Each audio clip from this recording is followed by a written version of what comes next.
Imagine having a medical procedure done that has a 70% failure rate.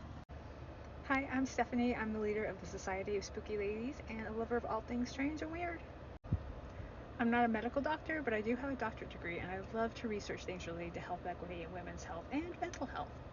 So you might have guessed that the medical procedure I'm talking about is a lobotomy. It's estimated that over 60,000 people were lobotomized during its heyday in the 30s to the 60s. But let's talk for a second about how we got there. In the late 1800s, there was a terrible accident. This guy named Phineas Gage, who was a construction worker, there was an explosion, and he ended up having a metal bar go through his head. He ended up surviving. They were able to take the bar out of his head, but what was really interesting was that he became a totally different person. His attitude, his personality totally changed. The medical community got wind of this and they went, "What? He survived with a stick through his head? We want to know more about that."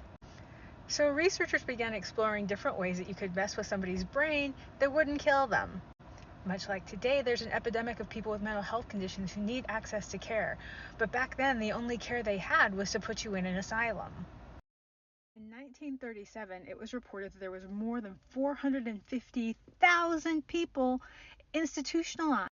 Doctors continued to explore what the frontal lobe did and how it worked with controlling behavior. Then they started figuring out ways to mess with it. Enter psychologist Walter Freeman. He really became the leader of the whole movement. The same year, the Journal of American Medicine released an article talking about the benefits and how to do a lobotomy. Then, the Nobel Prize was given to a guy who had done research on the frontal cortex and how to adjust that to help with mental health disorders. After that, the lobotomy was the greatest thing to ever happen. Mr. Freeman went on tour. He performed over 4,000 lobotomies himself, but he also wanted to teach other people to do it. So when he went in and he performed a lobotomy, he was pulling in other staff members so they could continue the process after he left. There wasn't really a limit on who they would do this operation to.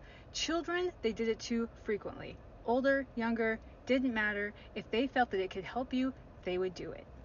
The odd thing is that children, because their brains are still developing and forming and they were still growing, they actually usually recovered from the surgery. Their brain repaired itself and they were usually okay. So what brought an end to the lobotomies? Well, medicine. In the 1950s, they began to develop medicines that would allow people to be treated for different conditions without having to go in and stick things in your brain. That, and in conjunction with the 1970s, Dr. Freeman released a report right before he died about the 700 surgeries that he had conducted on people who had been diagnosed with schizophrenia. 70% didn't show any improvement. A lot of those returned to a vegetative state or died. So, thank goodness for modern medicine, huh?